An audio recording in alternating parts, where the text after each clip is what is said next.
Everyone, welcome to my channel which is simple learning. और आज हम पढ़ेंगे क्लास 6 के हिस्ट्री का chapter rise of kingdoms and republics. तो आज हम हिस्ट्री का चैप्टर पढ़ेंगे बच्चों, चैप्टर 7 है। और चैप्टर शुरू करते हैं। जैसे कि जो चैप्टर का नाम है rise of kingdoms and republics, ये किसके बारे में होगा? ये होगा जब जो साम्राज्य बनने लगे, जो किंगडम्स है वो बनने लगे, ठीक है। और जो लोग रिपब्लिक्स मतलब जो लोग अपना जो भी उन्होंने साम्राज्य बनाया उसको धीरे धीरे उन्होंने कहाँ किस किस जगह वो फैला, ठीक है। The people in the later Vedic age had begun to use implements and tools made of iron. जो लेटर वैदिक एज के जो लोग थे उन्होंने, जैसे कि हमने पढ़ा था कि उन्होंने आयरन से बने हुए टूल्स यूज किए। These iron tools enabled them to clear forest. वो काय के लिए यूज आते थे बच्चों? फॉरेस्ट को क्लियर करने के लिए। Bring more land under cultivation and to lead a settled life. और जिससे कि ज्यादा से ज्यादा कल्टीवेशन हो, यानी कि उपजाऊ हो, ठीक है। और उनकी लाइफ है जो सेटल हो जाए। कैसे? अगर उनको खाना मिलता रहेगा तो उनकी लाइफ भी तो सेटल रहेगी, उनको भूखे नहीं रहना पड़ेगा, इसलिए वो आयरन का यूज करते थे। As a result of This production of food grains exceeded far more than they required for their own need। और इसके रिजल्ट्स क्या हुआ कि जो प्रोडक्शन फूड ग्रेन का जो भी उनको मिलती थी, फूड ग्रेन का मतलब जो भी होता था अनाज, ठीक है, वो इतना ज्यादा होता था और वो दूर दूर तक, जैसे कि जहां उनकी नीड थी वहां वो बढ़ने लगा। The surplus produce was utilized by the kings to meet their military and administrative needs। It was also used by the people in the towns who specialized in various arts and crafts. तो बच्चों जो food grains होने लग गया, जैसे कि तो जो राजा है उसके जो सिपाही वगैरह हो गया, जो भी उसको शासन में जितने भी लोग वहां काम करते थे उसके साम्राज्य में, उनके लिए भी वो जाने लगा। It was use by the people, जिसको शहरों में लोगों द्वारा यूज करने लग गए लोग उसे। और जैसे कि वेरियस आर्ट्स और क्राफ्ट भी बनाने लग गए। These advantages enabled the people to lead a settled life and to expand further in neighboring areas। Such expansion resulted in wars between different tribes. तो क्या हुआ बच्चों, जैसे कि उनकी लाइफ सेटल होने लग गई, वो जो फूड ग्रेन है वो टूल्स यूज करने लग गए, उससे उनको बहुत हेल्प मिली, ठीक है। और आस पड़ोसी राज्यों में भी वो जाने लगा, यानी कि वो सप्लाई होने लगा। और इस एक्सपेंशन से, यानी कि इसका एक्सपेंशन क्या हुआ, जो कि वार लाया, लड़ाई होने लग गई डिफरेंट ट्राइब के बीच, जो अलग अलग ग्रुप के लोग थे उनके बीच। अब in the wars, the larger and more powerful tribes defeated the smaller ones and expanded their territory and created large kingdoms। तो बच्चों जैसे हमने देखा है, लड़ाई जब दो कंट्री के बीच होते हैं, अभी भी चलता है ऐसा, ठीक है। जैसे किसकी वार हो रही है? रशिया और यूक्रेन की वार हो रही है। तो जिसके पास ज्यादा मिलिट्री पावर है तो वो क्या करता है? वो जीतता है ना। ये पहले भी होता है, ये पहले भी होता था। कैसे? जिसके पास ज्यादा पावर होगी उसके पास ज्यादा इक्विपमेंट होंगे और सिपाही भी ज्यादा रहेंगे, और जिसके पास कम रहेंगे तो नॉर्मली वो क्या हो जाएगा? हार जाएगा। तो जो जीतता था वो अपना जो राज्य उसको और एक्सपेंड करता था और बढ़ा देता था। क्यों? क्योंकि वो जो जीत गया तो उसने उसको राज्य को भी अपने राज्य के साथ मिला दिया और पावर उसकी सुप्रीम हो गई। These kingdoms were called janapadas. इन किंगडम्स को क्या कहा गया बच्चों? जनपदास। जो जीत गए, जिन्होंने उस साम्राज्य को भी मिला लिया, उसको भी जीत लिया, ठीक है। और जनपद जो वर्ड है, ठीक है, उसका मतलब क्या है? एक ऐसी जगह जहां की जो where the people put their feet, जहां लोग अपने पैर रख चुके हैं, ठीक है, उसको बोलेंगे ऐसी जगह जहां लोग अपने पैर रखते हैं। These janapadas were permanent settlements of the agriculture communities of later Vedic age. तो जो जनपदास थे वो क्या है? एक परमानेंट सेटलमेंट। परमानेंट का मतलब एक परमानेंट, यानी कि हमेशा के लिए हो गई वो चीज, ठीक है। किसकी थी वो? जो लेटर वैदिक एज में रही होगी। Initially these settlements were named after the dominant Kshatriyas clans in that area. और इनका नाम कैसे रखा गया कि जो क्षत्रियास क्लैन्स थी, यानी कि जिस वंश ने उसको जीता होगा उसी के बेस पे रखा गया। For example the area around Delhi and western Uttar Pradesh were known as the Kuru and Panchala janapadas, ठीक है। तो यानी कि जो दिल्ली के साइड है, जो भी एरिया है उसको कहा गया कुरु, और जो वेस्टर्न उत्तर प्रदेश के साइड है उसको गया पंचला Janapadas. Each जनपदा was composed of a number villages and a few towns and cities। These Janapadas were ruled by kings called the rajas, ठीक है। और जो प्रत्येक जनपद था, ठीक है, जो प्रत्येक जनपद था उसमें बहुत सारे क्या थे? विलेज कुछ टाउन्स और सिटीज थी, ठीक है, और उनको किंग के द्वारा कंट्रोल किया जाता था, जिनको हम राजा बोलते हैं।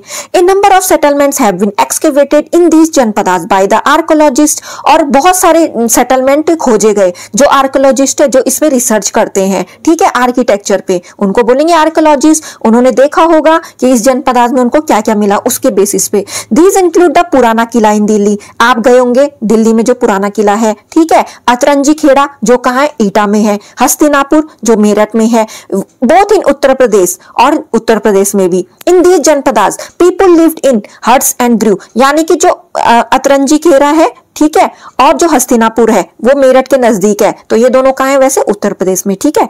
इन these janapadas people lived in huts, इन जनपद में लोग कैसे रहते थे, झोपड़ी में रहते थे, ठीक है। Grew a variety of crop like wheat, rice, barley, sugar cane, pulses, sesame and mustard, तो लोग इतने सारे अनाज उगाते थे, जैसे कि उसमें से चावल हो गया, गेहूं हो गया, सुगर केन हो गया, और पल्सेस दाल हो गया, मस्टर्ड यानी कि सरसों हो गया। They kept cattle as well, और वो जानवरों को भी रखते थे और दूसरे एनिमल को भी रखते थे, ठीक है, कैटल पशु को भी रखते थे, ठीक है।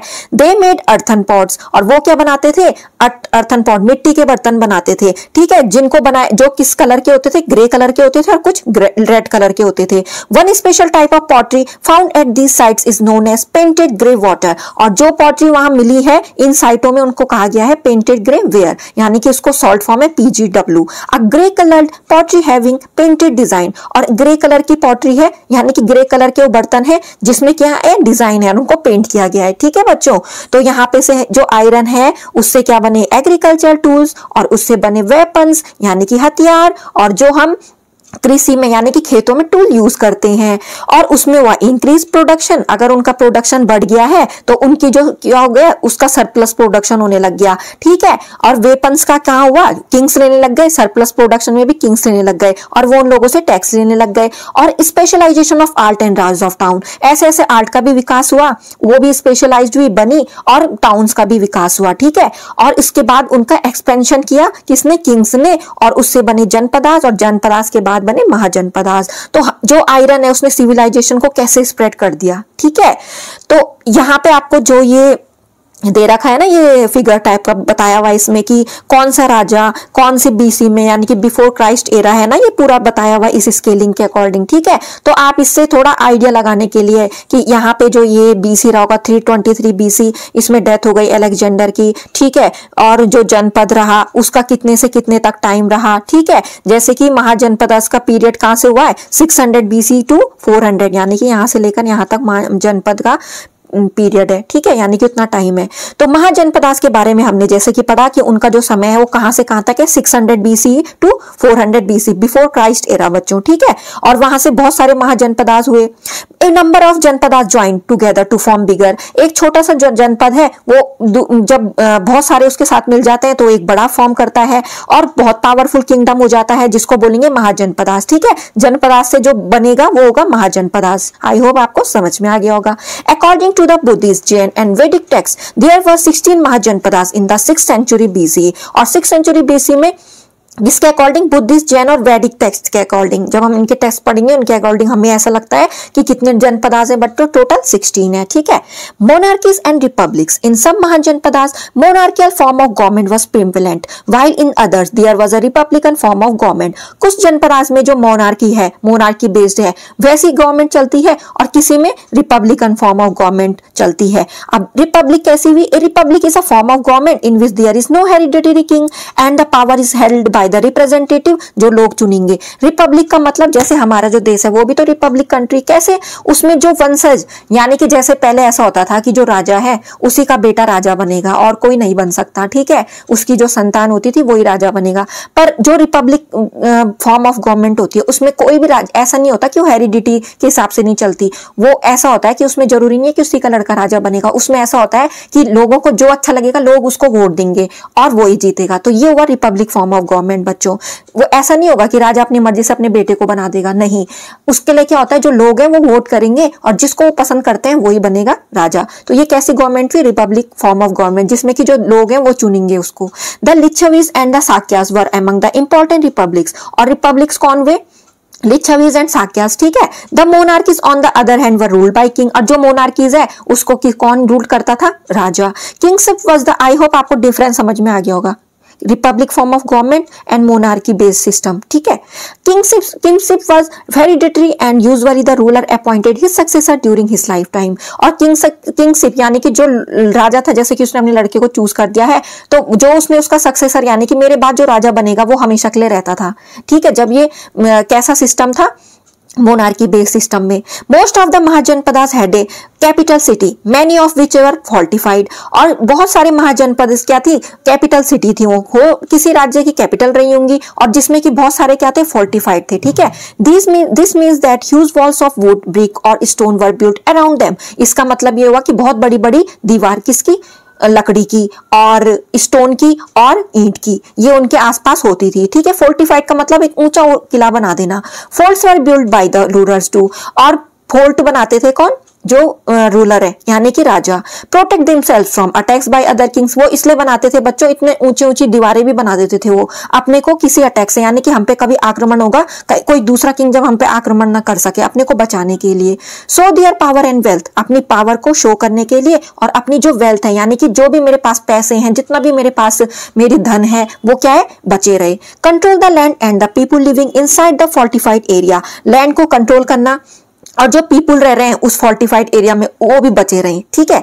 The rulers of the mahajanapadas maintained huge armies and paid regular salaries to the soldiers, जो रूलर्स यानी कि राजा होते थे महाजनपदास में, वो क्या करते थे? बहुत सारी आर्मी बना के रखते थे, उनको बहुत सारी आर्मी चाहिए होती थी, क्यों? कभी भी कोई आक्रमण करेगा, हमारे पास आर्मी तो तैयार होनी चाहिए, और उनको सैलरी भी देते थे। As this rulers build huge fort, जैसे कि ये जो रूलर हैं वो बड़े बड़े किले बनाते थे और उतनी आर्मी को मेंटेन करते थे, ठीक है। तो उनको रिसोर्सेज भी तो ज्यादा चाहिए, उनको खाने पीने का सामान, हथियार, पहनने के लिए कपड़े ज्यादा चाहिए। So they started collecting taxes from people. अब देखो बच्चों, जब उनके पास ज्यादा क्या है? आर्मी है, ठीक है, उनके पास ज्यादा क्या है? उनके पास बड़े बड़े फोर्ट है, उनको मेंटेन करने के लिए भी तो पैसे चाहिए, बिना पैसे के तो मेंटेन होंगे नहीं, बिना पैसे के तो जो आर्मी वो काम करेगी नहीं, तो इसलिए वो क्या करने लग गए? लोगों से टैक्स लेने लग गए, ठीक है। This taxes include the following, वो टैक्स ये हैं। भाग, अ टैक्स ऑन क्रॉप, भाग जो टैक्स है, एक टाइप का टैक्स है, और टैक्स का मतलब बच्चों, जब हम जो भी फसल हो रही है उस पे हम पैसे लेंगे उन लोगों से, तुम्हारी जितने अकॉर्डिंग, जितनी एरिया में हो रही है, जितने उसका प्रोडक्शन है, उसका अकॉर्डिंग आपको टैक्स देना पड़ेगा, उनको पैसे देना पड़ेगा गवर्नमेंट को, ठीक है। और जो भाग एक टाइप का टैक्स है वो क्रॉप पे लगता था, यानी कि जो भी धान लगाते थे। Which was fixed at 1/6 of the produce, और जो फिक्स था, जितना होगा उसका 1/6 दोगे, ठीक है।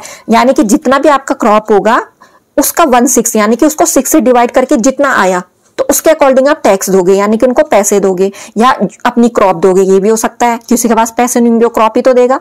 Taxes on crafts persons, for example an iron smith और weaver had to work for a day every month for the king, और जैसे कि जो टैक्सेस हैं वो किस पे? क्राफ्ट पर्सन पे, कोई क्राफ्ट का काम कर रहा है, कोई बनाने का काम कर रहा है कुछ, ठीक है, जैसे टोकरी वगैरह, ये क्राफ्ट की चीजें हो गई, ऐसे बनाने का काम कर रहा है।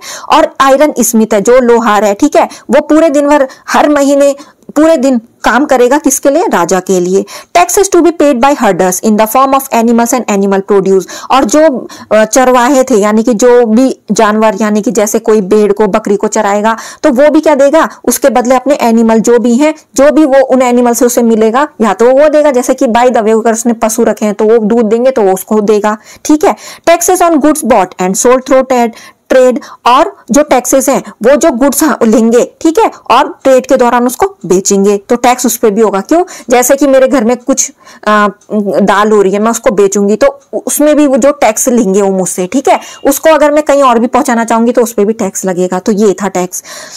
Hunters and gatherers had to give forest produce as tax to the rulers, और जो हंटर यानी कि जो वो होते हैं शिकार करने वाले शिकारी, और गैदरर्स यानी कि जो इकट्ठा करते हैं चीजें, उनको भी क्या करना था? फॉरेस्ट प्रोड्यूस देना था, यानी कि कुछ भी होगा तो हमें वो टैक्स के रूप में क्या करना है? उस रूलर को देना है। अगर वो हो सकता है वो फॉरेस्ट की जमीन भी देनी पड़े उन्हें। Difference between a republic and a monarchy, अब रिपब्लिक और मोनार्की में क्या डिफरेंस है हम पढ़ते हैं। Kingship was not hereditary, the chief was usually elected and was known as Mahasammata और द ग्रेट इलेक्ट।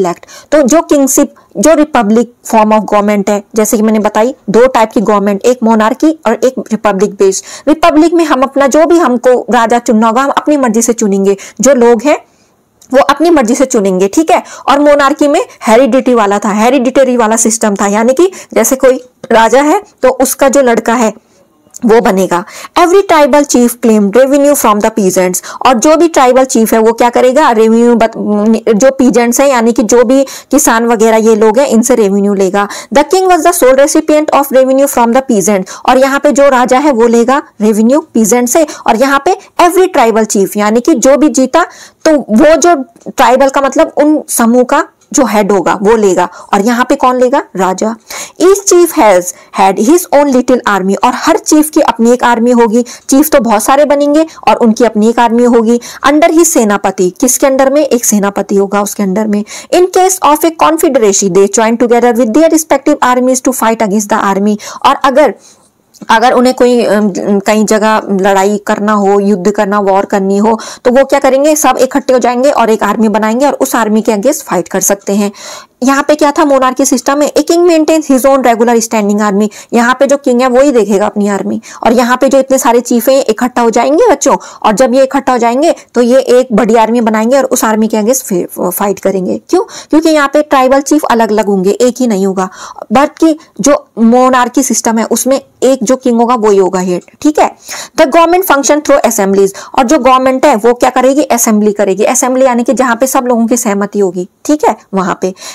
और जो राजा का सिस्टम था यानी कि जो मोनार्की सिस्टम था उसमें असेंबली एग्जिस्ट नहीं करती है कहीं भी, जो डिसीजन राजा ले लेगा सबको वही मानना पड़ेगा। But Republic form of government में लोगों को भी इंक्लूड किया जाएगा, और जो गवर्नमेंट चला रही है वो असेंबली के थ्रू यानी कि और लोगों को भी बुलाएगी, उनका सुझाव लेगी कि आप क्या चाहते हैं, उनकी एडवाइस लेगी, तब जाके आगे डिसीजन लेगी। बट मोनार्की सिस्टम में क्या था कि जो किंग है वो ही डिसीजन लेते थे और वो ही डिसाइड करेंगे कि आगे क्या है। Most of this mahajanapadas were situated north of the Vindhyas, जैसे कि बहुत सारे जो महाजनपदास हैं वो विंध्यास के नॉर्थ में रहते थे, इस डायरेक्शन में रहते थे, विंध्यास के नॉर्थ में। Of this kingdom the most powerful were, अब इनमें से कौन कौन से पावरफुल किंगडम है जिनका नाम है वत्स, अवंती, कोसला एंड मगध। ये क्या है, बहुत पावरफुल किंगडम है, शक्तिशाली किंगडम। कोसला के बारे में पढ़ते हैं। जो ये कोसला का साम्राज्य है ये बहुत इंपॉर्टेंट किंगडम है, किसका, 6th सेंचुरी BC का। कोसला कंप्राइज 3 ग्रेट सिटीज, इसमें 3 सिटीज आती हैं, Ayodhya, Saketa and Shravasti. Besides a number of smaller towns, थोड़े थोड़े स्मॉलर टाउन्स भी हैं इनके साथ। The river Sarayu divided this kingdom, जो सरयू रिवर है वो इस किंगडम को 2 भागों में डिवाइड करती है, एक हो गया उत्तर कोसला, एक हो गया दक्षिण कोसला। तो उत्तर और दक्षिण में यानी कि north Kosala and south Kosala. Shravasti was the capital of Uttar Kosala, जो उत्तर कोसला की कैपिटल है वो कौन है, Shravasti. And Kushivati was the capital of Dakshin Kosala, ठीक है बच्चों। Towards the end of the 6th century BC Prasenajita establish a unified Kosalan monarchy. तो बच्चों जैसे जैसे 6th सेंचुरी खत्म होने वाली थी वैसे करके एक क्या हुआ, किंग हुआ जिसका नाम था प्रसेनजीता, ठीक है, जिसने क्या किया, एक कोसलन मोनार्की एस्टेब्लिश की। अ कंटेम्पररी ऑफ द बुद्ध, जो किसका कंटेम्पररी था, यानी कि जो किसके समय का था, बुद्ध के समय का था, उसी का ही कंटेम्पररी था। Prasenjit was educated eight Takshashila, जो प्रसेनजीता है वो क्या हुआ, तक्षशिला में उसकी पढ़ाई लिखाई हुई। And was able to make Kosala a formidable kingdom, और उसने कोसला को एक ऐसा किंगडम बनाया दिया जिसको कभी भूला ना जा सका। His sister was married to Bimbisar, और उसकी जो सिस्टर है उसको उसकी शादी बिम्सार से हुई। बिम्सार जो कहाँ का राजा था, मगध का। तो आई होप बच्चों आपको यहाँ तक हिस्ट्री का ये चैप्टर समझ में आ रहा होगा। वर्ड्स, अब हम नेक्स्ट वो पढ़ेंगे जनपद। It was situated along the bank of Yamuna, ये क्या था, यमुना के किनारे, यमुना रिवर होगी कोई उसके किनारे। And had the capital eight Kosambi near Allahabad, इसकी कैपिटल कौसम्बी थी जो कहाँ है, इलाहाबाद के नजदीक में है। और इसमें जो फेमस किंग हुआ इस वत्स किंगडम का वो क्या, वो उसका नाम है उद्याना, ठीक है। जो कंटेम्पररी था ये भी कंटेम्पररी था बुद्ध का। और प्रादियोता ऑफ अवंती एंड बिम्सार एंड अजात शत्रु ऑफ मगध, और ये किन किन का साथ में कंटेम्पररी था, यानी कि जो उसी समय में रहे होंगे और भी, जैसे कि जो अवंती का कौन था, प्रद्योता के, और बिम्बसार और अजात शत्रु के टाइम का था ये, ठीक है।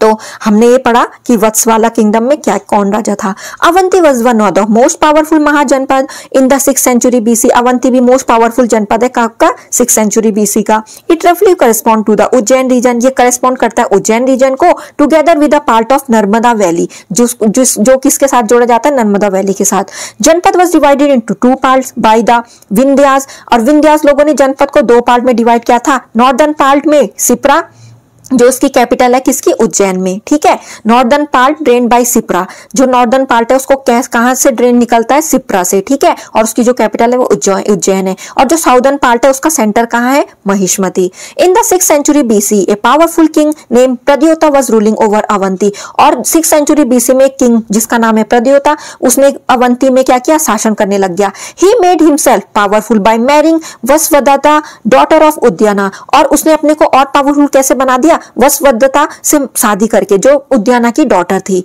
However in the 4th century BC Avanti became a part of Magadha empire. और 4th century BC में जो अवंती है वो किसका पार्ट हो गया बच्चों, मगधन एम्पायर का।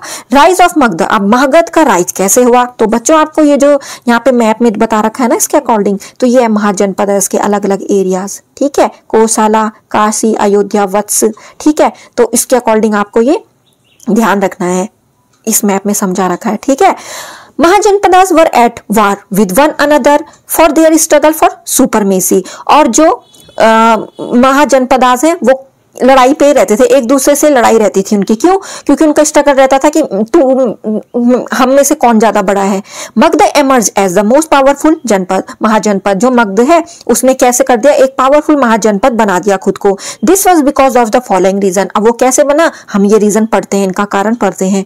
Magadh was located at the centre of the Gangetic plain where the soil was fertile, it could be used for cultivation even without irrigation because of heavy rains in this area. This led to surplus production which was taken by the kings as taxes and used to maintain a large army. और जो मगध है वो कहाँ, गंगटिक plane के centre में था, जहाँ की जो सॉयल है वो बहुत उपजाऊ थी। और बच्चों उपजाऊ सॉयल में तो हमारी सब्जियां, धान जो भी है बहुत अच्छा होता है, ठीक है। और क्यों था ये, क्योंकि यहाँ जो कल्टीवेशन है वो इरिगेशन के बिना नहीं होता था, और इरिगेशन तो यहाँ कैसे होता था, करना नहीं पड़ता था, यहाँ हैवी रेन होती थी, इसलिए आराम से पानी की सप्लाई रहती थी पूरी।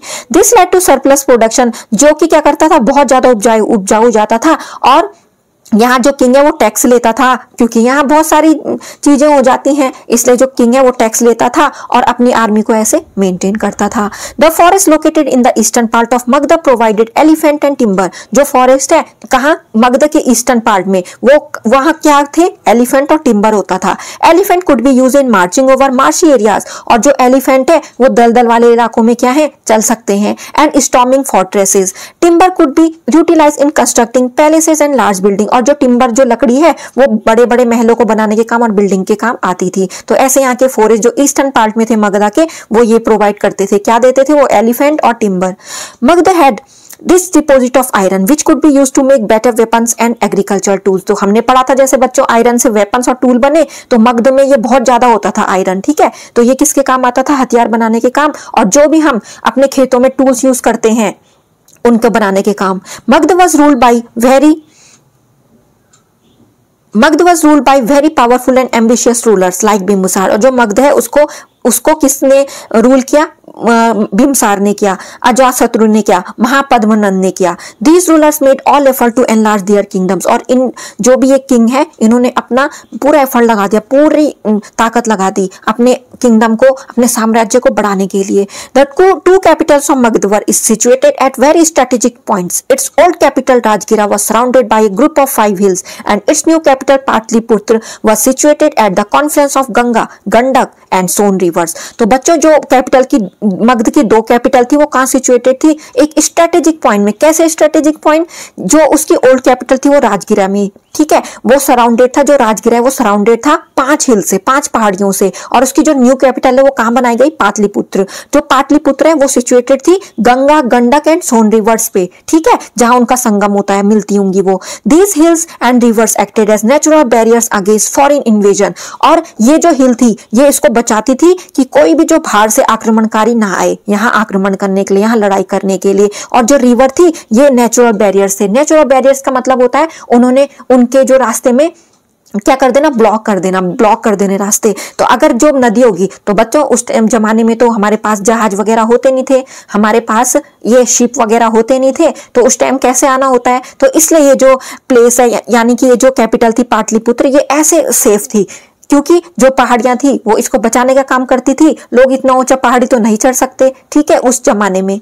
और जो रिवर्स थी उसको कोई पार नहीं कर पाएगा, ठीक है। उस टाइम शिप तो होते नहीं थे, ऐसे कोई हमारे पास फैसिलिटी नहीं थी, उनके पास फैसिलिटी नहीं थी। और ये क्या करती थी फिर, नेचुरल बैरियर्स का काम, जिससे कि कोई भी बाहर से आक्रमण करने ना आए यहाँ राज्य में, ठीक है बच्चों। तो आज आई होप आज को आपको ये चैप्टर आज का अच्छे समझ में आ गया। ये है पार्ट 1 और पार्ट 2 मैं करूंगी नेक्स्ट वीडियो में। तो आप मेरे वीडियोस ऐसे ही मेरा चैनल सब्सक्राइब करते रहिए, मेरे वीडियोस देखते रहिए और शेयर भी कर दीजिए और लाइक भी कर दीजिए। Thanks for watching my videos.